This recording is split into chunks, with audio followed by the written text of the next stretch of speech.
People think a camera creates distance. They imagine the man behind it protected somehow. By the lens. By the frame. By the habit of looking instead of touching. By the false priesthood of observation. They imagine that if you spend your life recording suffering instead of causing it, then the suffering must pass through you more cleanly, more professionally, more safely. They are wrong. A camera does not always protect a man from reality. Sometimes it traps him at the exact distance where he can see everything and stop almost nothing.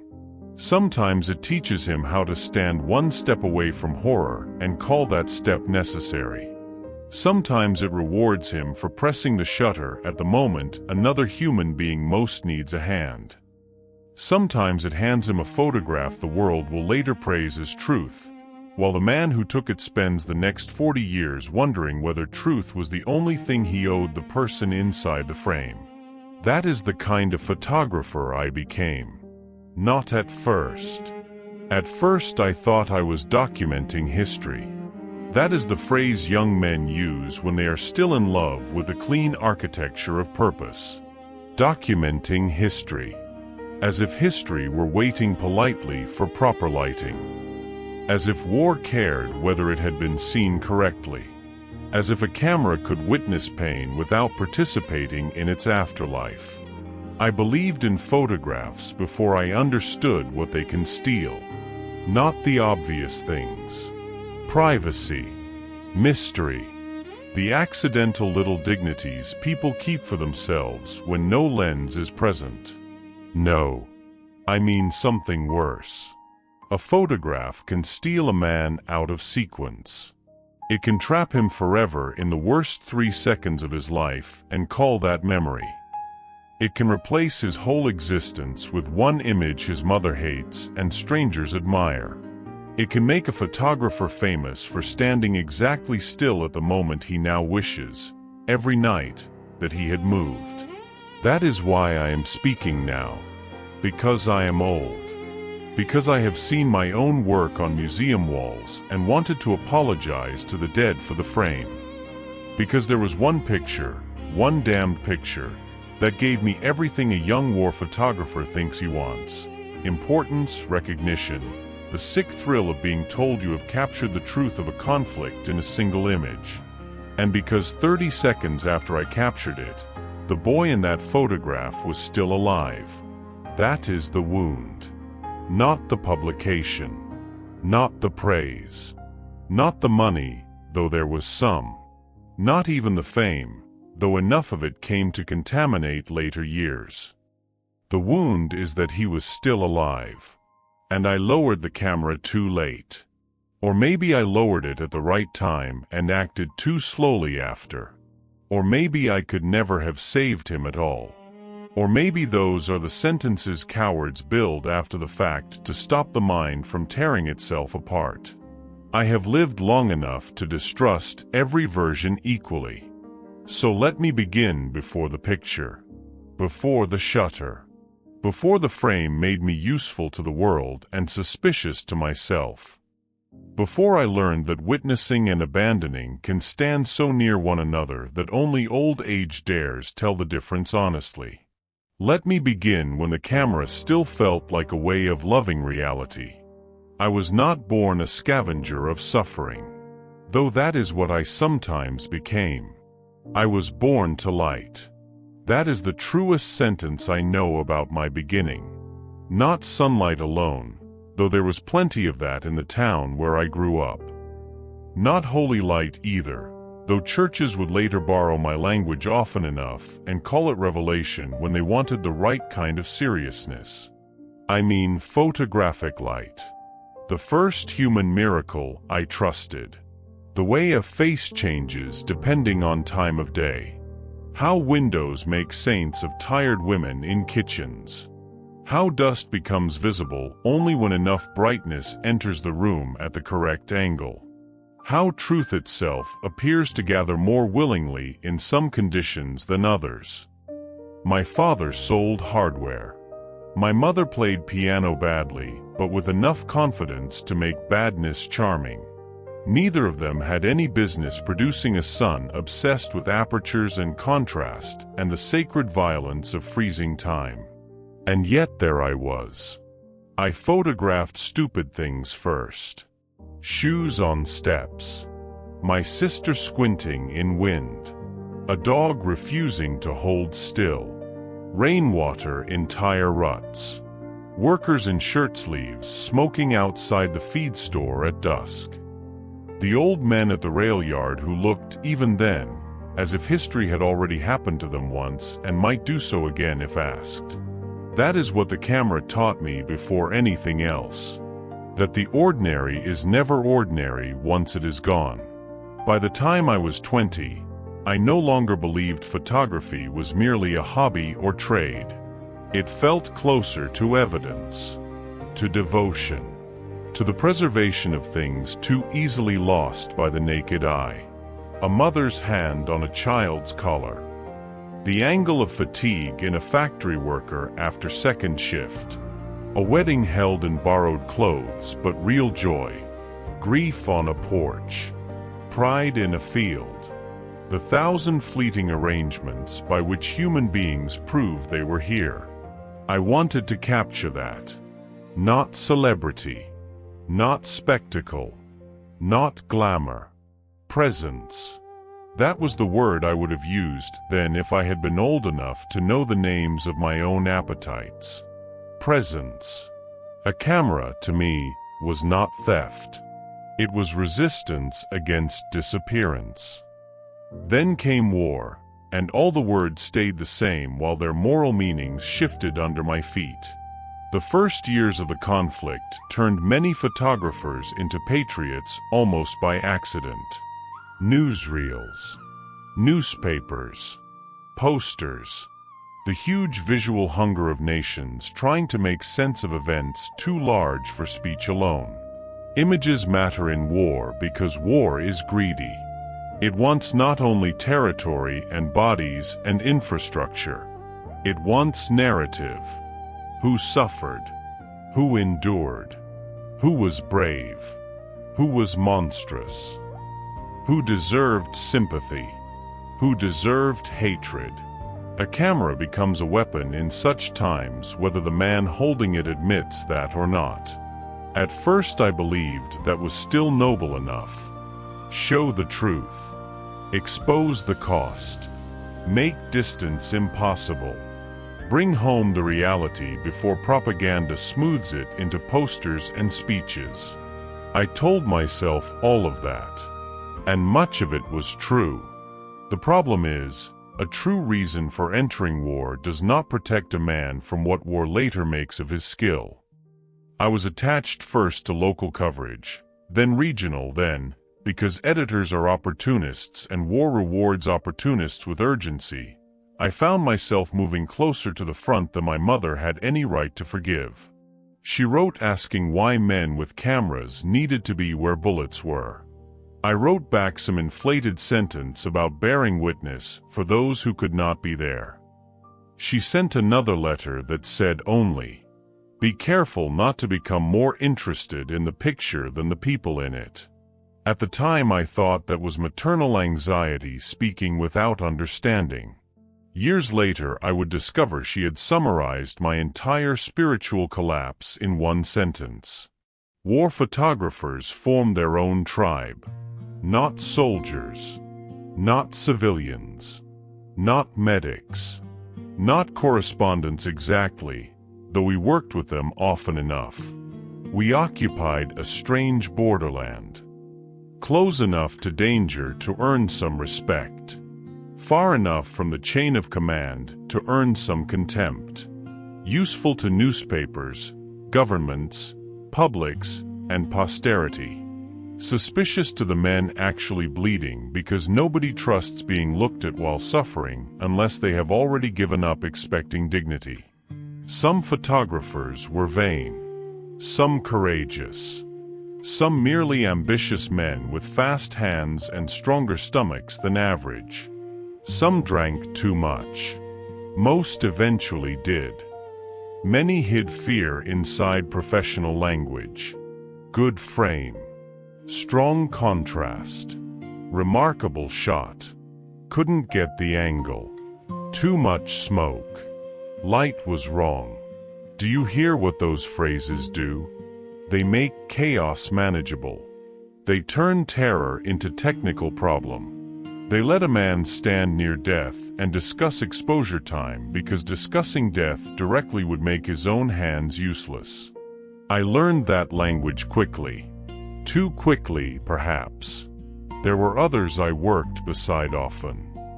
Samuel Reed, who believed every photograph was an argument whether the photographer intended one or not.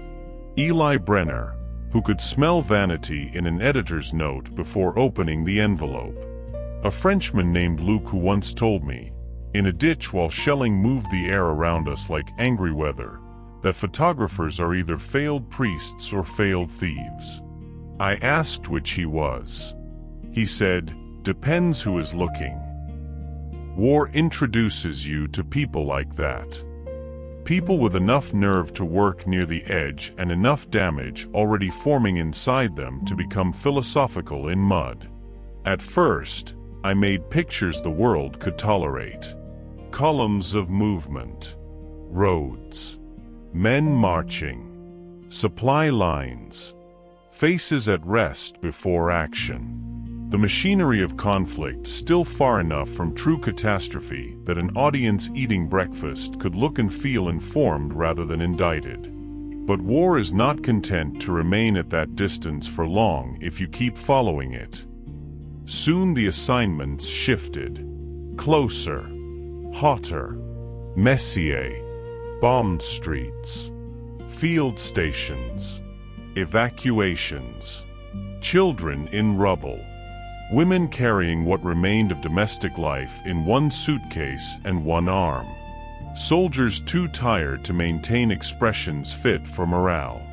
Those photographs changed me before I knew they had. Not because I became less sensitive. Because I became more efficient with sensitivity. That is the dangerous evolution. The first dead civilian you photograph can shake your hands so badly you miss focus.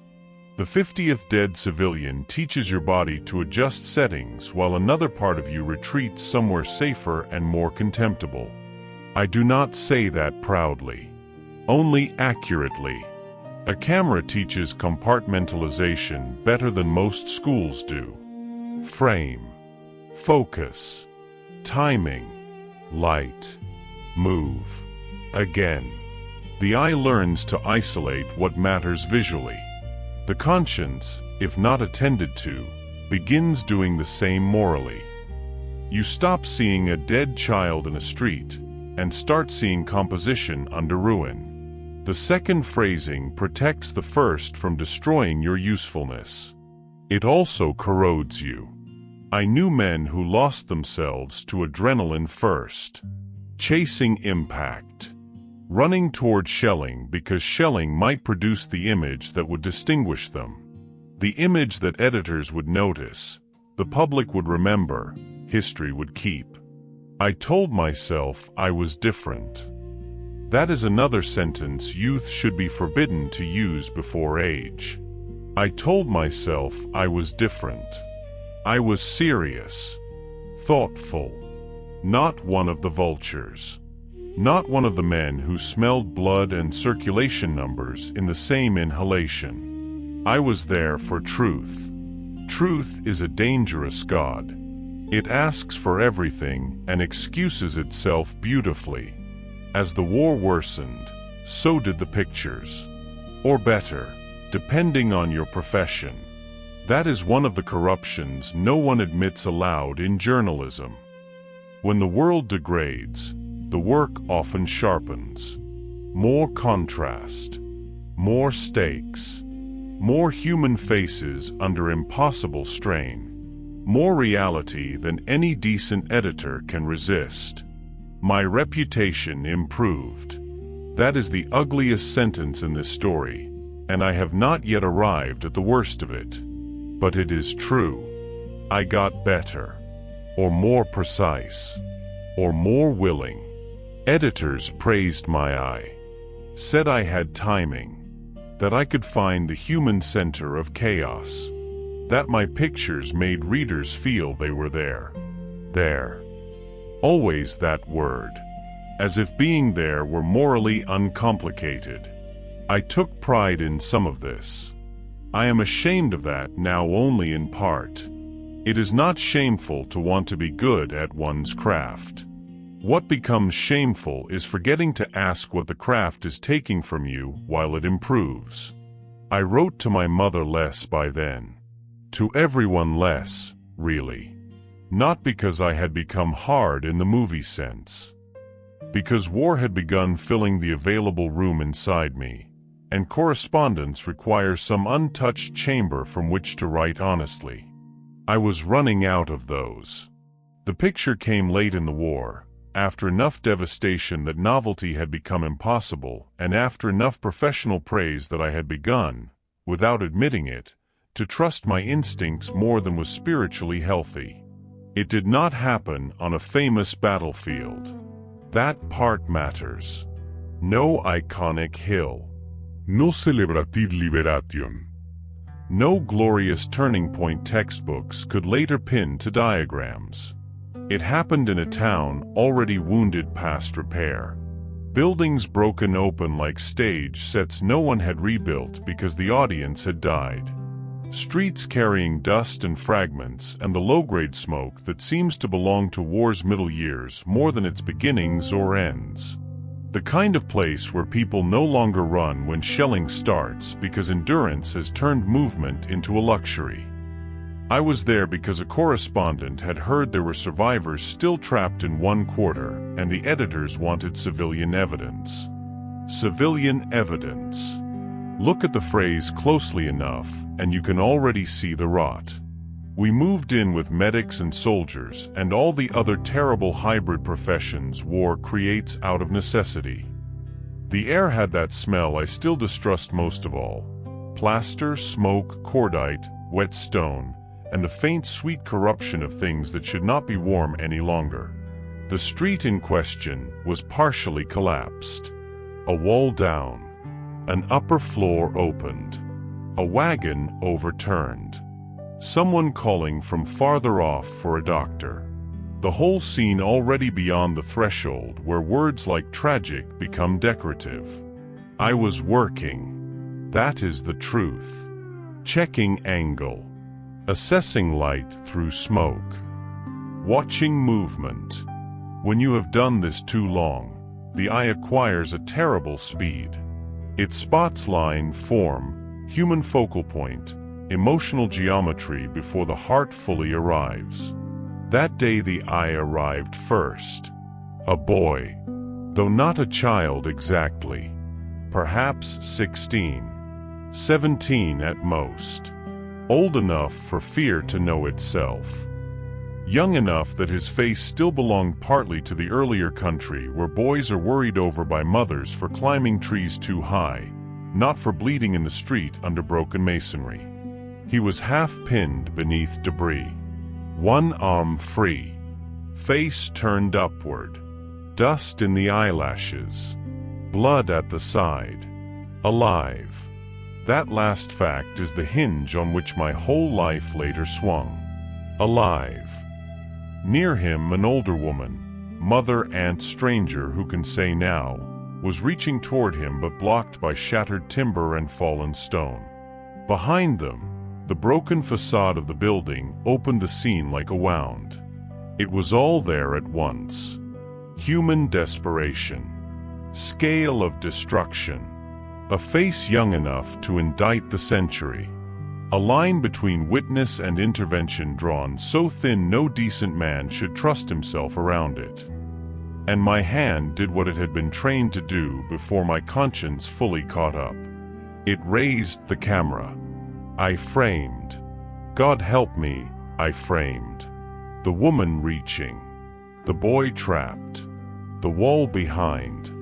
The light falling through dust in exactly the sort of way later viewers would call painterly, because people love beauty most obscenely when it appears beside suffering they themselves are not required to stop. I pressed the shutter.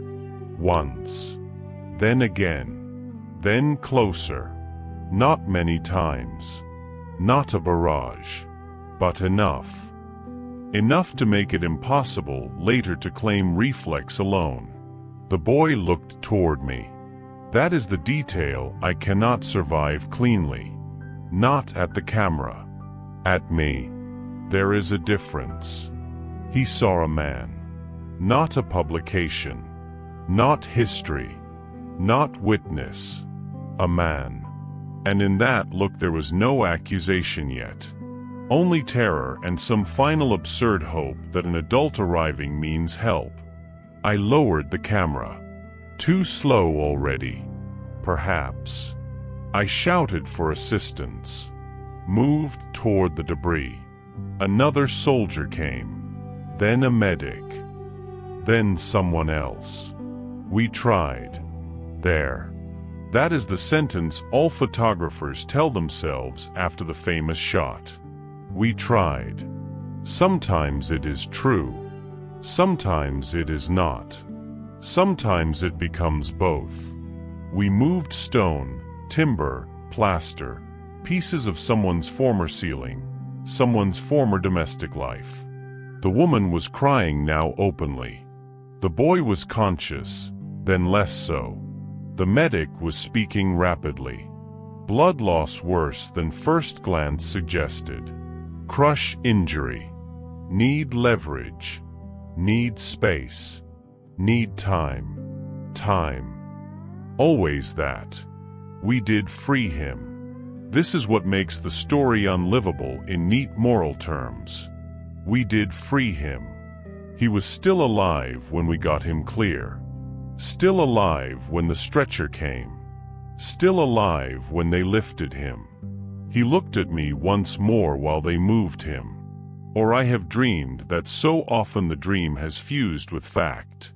At my age the distinction is less obedient than people think. I followed as far as the field station because by then I was no longer photographer or witness or documentarian or whatever righteous title I had used to keep myself clean.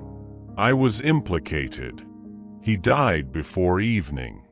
I learned that not from the medic directly, but from the correspondent I had come in with, who found me outside smoking too quickly with hands I could not quite steady. He didn't make it, he said. That was all. I nodded as if the information were entering some other man's file. Then he said, "Did you get it?" Get it. There are few professional questions uglier than that asked at the wrong hour. I looked at him and for one hot instant, thought I might strike him. Instead I said, "Yes." He put a hand on my shoulder, meaning praise or consolation or perhaps both, and said, "Good. The world needs to see this." The world. That grand shapeless appetite into which we pour the suffering of specific people and call the transaction necessary. I developed the negatives later under conditions so ordinary, the contrast still nauseates me in memory. Chemical smell. Red light. Trays. Hands. Image rising. There he was. Alive forever. Not dying. Not dead. Alive. Trapped at the point where hope and disaster were still both present in the same face. The photograph was extraordinary. I use the word deliberately because it is the professional truth, however much I may despise it. Composition, emotional force, scale, timing. It had all the elements that make editors go silent first and then ambitious. It ran.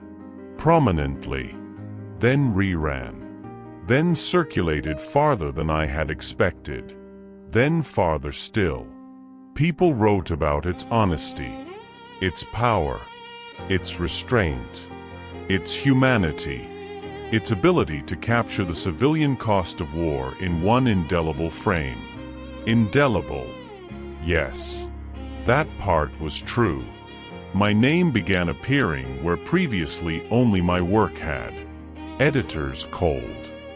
Publications requested more. There was talk of awards.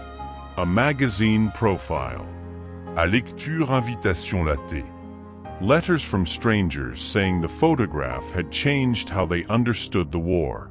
I should have felt vindicated. Useful. Important. I felt contaminated. Because while they praised the image, all I could think was this. He was still alive when I took it. Not in the abstract. Not in theory. Alive. His heart still working under rubble. His breath still there. His eyes still searching the adults around him for outcome. What does a photographer owe the living subject of his best image? There is no school for that question. No journalistic code fine enough to enter the soul's exact argument. I knew the justifications. I knew every one. The picture mattered. The world did need to see. My few seconds with the camera did not determine his survival. The debris could not have been moved by one man alone. Help arrived almost immediately after. The photograph has value. The photograph may have changed minds. The photograph may have saved others. All of this may be true. None of it quieted the sentence. He was still alive. Had I dropped the camera 1 second sooner, 2-5, what then? Would he have lived? Would we have moved faster? Would another pair of hands have made the difference? Or is this merely the vanity of the witness imagining his own role larger in hindsight because the alternative, that some suffering remains unredeemable no matter who sees it, is too humiliating for a professional conscience to accept? I still do not know. That ignorance is the prison. For a while after the photograph ran, I kept working. Of course I did. War does not halt because one man's conscience has developed an infection. I took other pictures. Good ones. Necessary ones, perhaps. But the moral center had shifted. Every time I raised the camera toward a wounded civilian after that, I felt a question moving with my hands. Am I here to help or to keep? To intervene or to preserve? And what if I cannot do both in the same second? This is where the profession grows cruel. Because there are moments when not taking the picture feels like betrayal of the larger truth, and taking it feels like betrayal of the singular person in front of you. A soldier may know his enemy. A medic may know his purpose. A photographer in war often knows only his proximity to contradiction. I started getting slower. That sounds like healing. It was not. It was corrosion. Second-guessing. Hesitation. Moral static where instinct once moved fast. Colleagues noticed. "You're overthinking," Sam said once after I let a scene pass because a mother was kneeling beside a dead child and I could not bear to put a lens between them. Luke, the Frenchman, gave me one long look and said, "At last." I asked what he meant. He lit a cigarette and said, "Now you know photography is theft, even when justified." I told him that was melodramatic. He shrugged. So is war. Yet here we are. I began drinking more. Again, not in the grand romantic way writers like to assign to damaged men with artistic professions. Not absinthe and manifestos. Whiskey in hotel rooms. Cheap wine where available. Anything that could blur the interval between picture and consequence. It never worked. Alcohol does not dissolve images. It merely softens the walls between them and sleep. And sleep became disloyal. At first I dreamed of rubble. The boy. The hand of the woman reaching. The frame. Then the dreams changed. In some, I kept taking pictures long after I should have moved. In others, I moved instantly and still could not save him. In the worst ones, he sat up under the debris and asked me whether the picture was worth it. That question is almost too clean for dreaming, which is why I suspect my waking mind invented it and slipped it into sleep, because even nightmares require editorial shaping. The war ended. Or the official version did. I came home not as a soldier comes home, exactly. No welcome parade for the man who watched. No simple narrative of bravery. Just work returned from catastrophe with enough reputation attached to make strangers feel they knew what kind of man I must be. That was another injury. People imagine war photographers differently depending on how they need to use them. Some think us parasites. Some think us truth-tellers. Some, especially in peacetime, want to make us into artists because art is easier to invite into lecture halls than moral compromise. I married after the war. A woman kind enough to love a man whose first loyalty, for too many years, was still to the frame. That is another truth I dislike, but oh accuracy. War had trained me not only to witness, but to prioritize witnessing. Even in peace, I could become suddenly absent inside a room if light fell a certain way or a face revealed some unguarded grief my hands wanted to document before my heart wanted to comfort. I did not photograph my wife's tears often. Never without permission. I was not a complete barbarian. But there were times when she would look at me and know that my first instinct had been image, not embrace. Marriage suffers under that arrangement. Children complicate it further. My son once fell from a bicycle, split his lip, and sat there in the yard bleeding and outraged in the magnificent selfish way only children can be, and for half a second, one obscene reflexive half-second, I thought of contrast. Red on white shirt. Summer light. Shock in the face. Then I hated myself so violently, I nearly frightened him more with my reaction than the fall had done. That is what war and photography together did to me.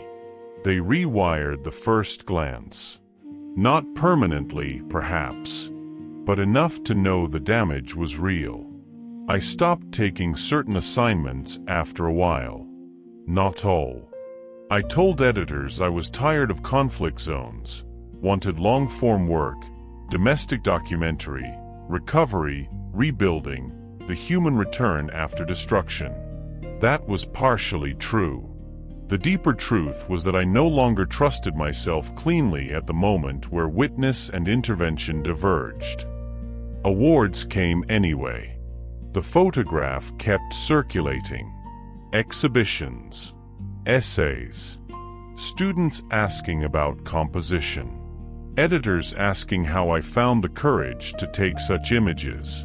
Courage. What a convenient word when applied from the outside. I wanted to ask them, courage for what? To stand still? To frame? To remain near enough to suffering that your profession can use it while your conscience ages badly? But of course I did not say that. One tires of scandalizing the well-fed. Instead I gave them the approved answers for years. About responsibility. About bearing witness. About the necessity of showing civilian cost. About how photographs can force the public to see what policy tries to keep abstract. All true. And all incomplete. My wife knew it. Not because I told her everything. I did not. Not at first. But because she watched me whenever that photograph came up in public and saw, better than anyone else, the subtle inward recoil. One night, long after the children were gone, long after the war had become commemorative language and curated exhibitions and schoolbook certainty, she asked me, "Did you do something wrong, or do you only think you did?" I sat with that question a very long time. Then I said, "I think those may be the same thing now." She did not let me keep the drama. "No," she said gently, "they're not." That is what a good wife does for a man when age has made him too fluent in guilt. She restores distinctions. I told her then, not all at once, not elegantly.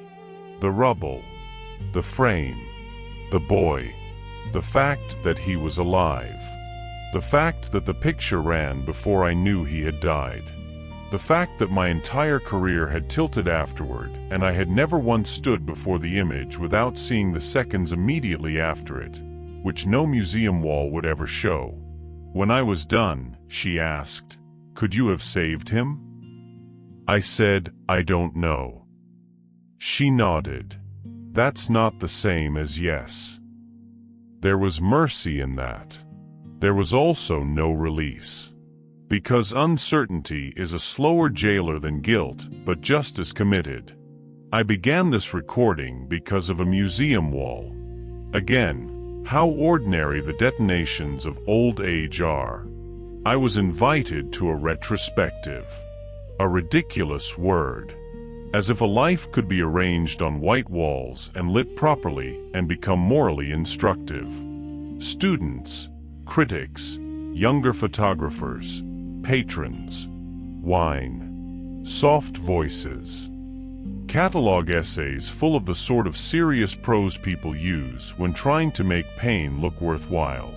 And there, larger than I had ever seen it printed, was the photograph. The photograph, by then. Capital letters attached by culture, if not by grammar. People stood before it reverently. Disgust line, emotional force, the contrast between fragility and destruction, the ethics of seeing. One young man said it humanized civilian suffering. I almost laughed. Humanized. As if the boy had arrived in the rubble insufficiently human until my camera granted permission. Then a woman in her 20s, a student perhaps, said something that stopped me cold.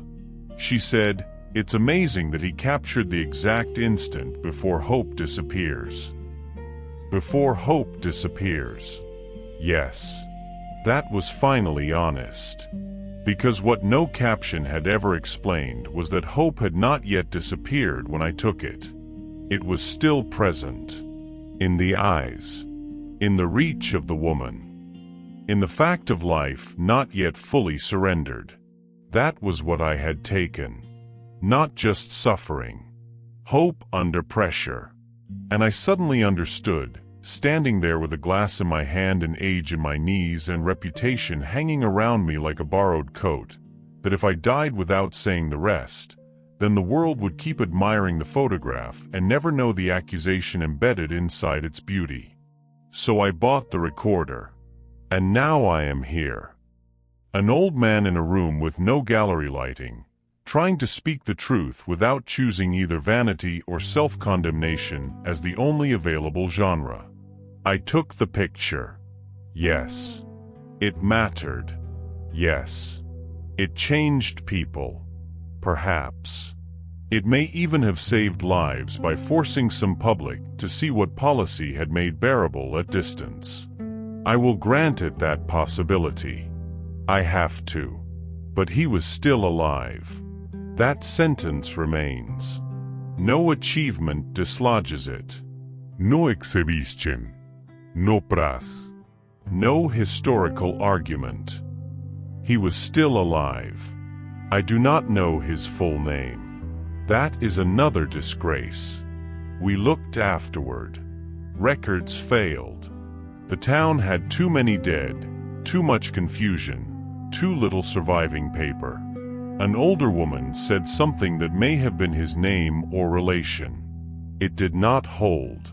So for years I have addressed him privately as boy, which is an insult, and young man, which is not enough, and you, which may be the only honest pronoun left. You were here. You were not merely my best photograph. You were not a symbol of civilian cost.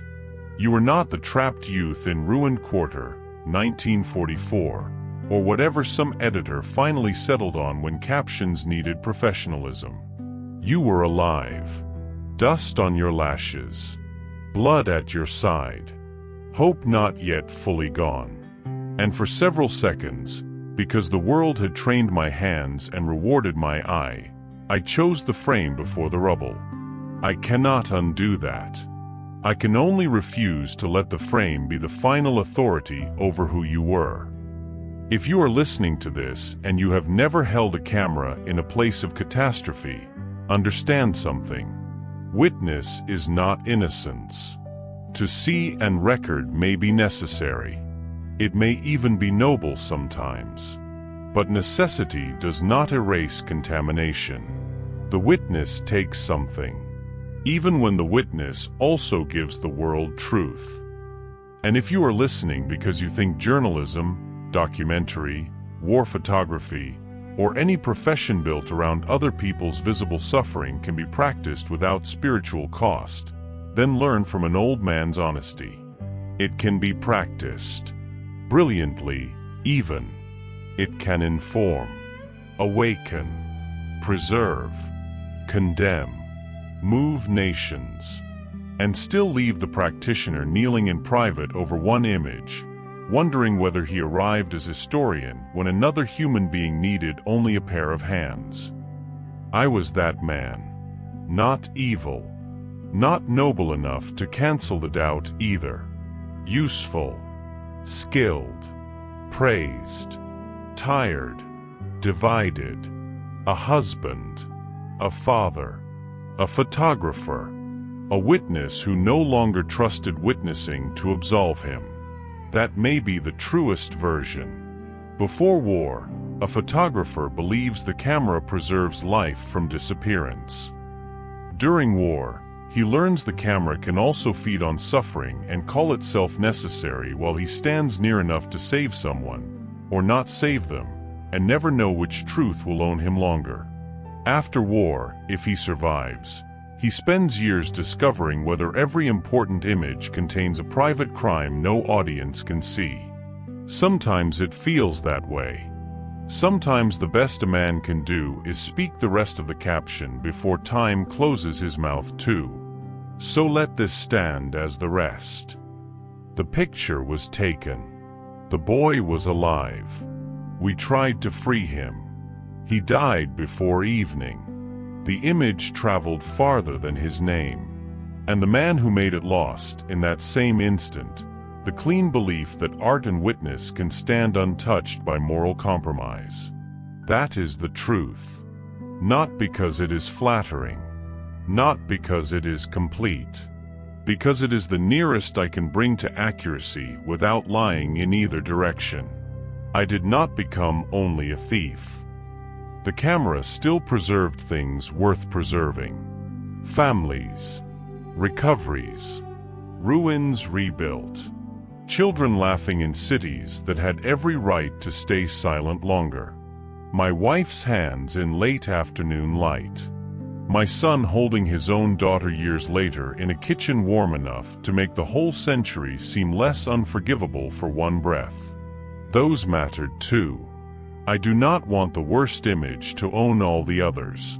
That would simply be another version of the same theft. But it owns enough. And so I speak. If tonight, after I turn off this machine, I dream of him again, I hope it is not only in the rubble. Not only with my lens between us. I hope I dream of the second before. The life before the frame settled. The full person the photograph never had the right to contain. That is where I would like to leave him. Not trapped in my picture. Still larger than it.